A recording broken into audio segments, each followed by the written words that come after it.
Hey there, Grumpy Old Fart here. I'm doing an advanced Dungeons & Dragons advice video on human interaction, and this could go for pretty much any tabletop role-playing game. This is not so much, well, it is pro-tabletop role-playing game, but it's more like anti-video game, per se. I had a conversation with two different people this last week, and one of them was at work, and one of them was at the game where we play. We have an excellent group we play on Sundays. Both of them were saying virtually the same thing, at different ways, but they were saying the same thing. And it got me to thinking, a lot of people don't realize this. So I'm going to jump in and do this. One of the things I have noticed in the last decade or so is the younger generation's dependence on electronic games. They lose themselves in the machines and ignore reality. Now, don't get me wrong, I like my video games, especially football and first-person shooters. But I play them as a diversion. They're not a hobby per se. They're just something to do to kill time, essentially. Tabletop role-playing games are far superior because they allow human interaction. Human interaction is so very important in our lives. Human beings are social animals. We require that social interaction. We require people to talk with, to bond with. We're pack animals. Let's call it what it is. During COVID, the video game bullshit went to extreme levels because of the lockdowns. Kids especially were Skyping to school with that remote learning bullshit, and they had no human interaction to speak of. Our children suffered from this, and an entire generation may never recover. All those people who said, "Oh, you have to lock down to protect yourself from COVID," kids weren't getting COVID anyway, not in any great numbers, and they had almost immunity to it. There's all kinds of things that they said we had to do for COVID because, blah, blah, blah, blah, and they were all lies. I had COVID twice. It's a bad flu bug. That's all it was. Now, the flu can be dangerous, and people do die from it. I'm not saying that nobody died from it. What I am saying is it wasn't the pandemic that people said it was. And we're now learning that there were other factors. I'm just going to leave it at that. The point I'm getting at is this same effect of our children being locked away, this same effect on a much lesser scale is prevalent in video gamers who play for hours on end. They can interact with other players online, but it's just not the same. That's just a voice over an internet connection. Human interaction is a human necessity for our mental and social makeup. When a human being sits down to a tabletop role-playing game, there are actual human beings sitting across the table from them, and they can have real conversations and make jokes and talk about their day or their week or whatever. Human beings require this, period. There are other perks as well. Video games are very limited in scope. They have a specific plot, and players have to stick with it until the end. With a tabletop role-playing game, there is no limit to what can happen. The dungeon master, game master, mission director, or whatever, is limited only by his imagination and the rules of the game. He can take his players on a tour of the universe, the multiverse, multiple universes, or whatever he wants. They can take their party into a mountain stronghold, under the sea, into space, or anywhere else they want. All the while, their human friends are right there with them. Tabletop role-playing games are also educational. They teach reading, writing, arithmetic, logic, and perseverance. They are better than most public schools these days. At the very least, they can bolster an education to astounding levels. If you've looked at our modern public school system, you'd be surprised. Your jaw will drop if you looked at the stats and found out how many of our children simply can't read at grade levels. People don't want to read. And by the way, it's my opinion this is on purpose. They're destroying the school system on purpose. One look at Common Core told me that. But back to the video here.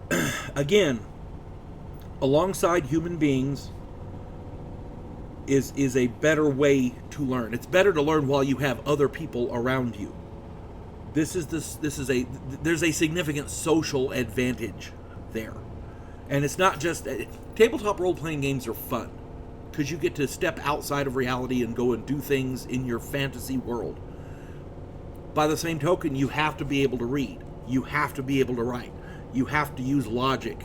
You have to use money management. If you want this magical sword or this specific piece of gear, you've got to find the money for it. Okay? That shit translates into real life. Tabletop role-playing games prepare people for the real world. Okay? Video games are okay, but tabletop role-playing games have literally every advantage. I highly recommend that parents do tabletop role-playing games with their kids. There are some games out there that are extremely complex, like the 5th edition Dungeons and Dragons and these others. Oh my God, you got to buy a damn library. I'm going to plug my own. I'm going to shamelessly plug my own here in a minute, for a moment. I designed a tabletop role-playing game based on the Old West. You get to go out, you get to play in that world. You get to create a character and play in that world. You get to go on cattle drives, you get to have barroom brawls, you get to go participate in gunfights, chase down outlaws, become an outlaw if you want. It's all in there. The games are educational. At the same time, I designed this one to be extremely simple, so anyone can get this game and learn to play it, learn to run it. Within a couple hours, you pick up the book. You've never played a tabletop role-playing game before. You pick up the book, and in a couple hours, you're running it with your family and friends. Okay? That's Outlaw Trails. That's what I did. You can find it on my author page, H.L. Anderson at Amazon.com. There are other games out there, tabletop role-playing games, that are just as simple and just as good.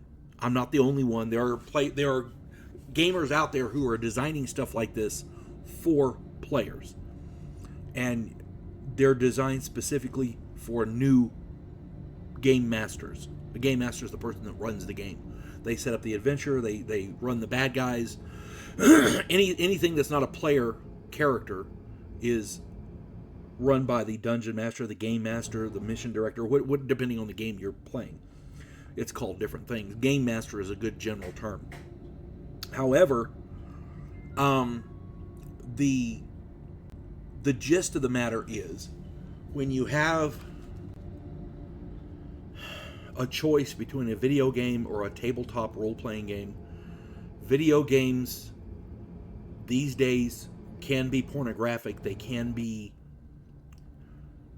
detrimental to your child's mental and social makeup. Tabletop role-playing games are so much better because you interact with real people, and if you're the parent running this game for your family and friends, you control the content. You can tell how bad, how realistic the gunfights are. You can control how vicious the bad guys are. You can control that way. The kids aren't damaged mentally or whatever. My point is, you can control the action. You can control the game. Your children will benefit from the socio-mental advantages, and at the same time, the video games aren't teaching them pornography and this other kind of stuff. Excessive violence, that kind of thing. Now that I'm off my high horse there,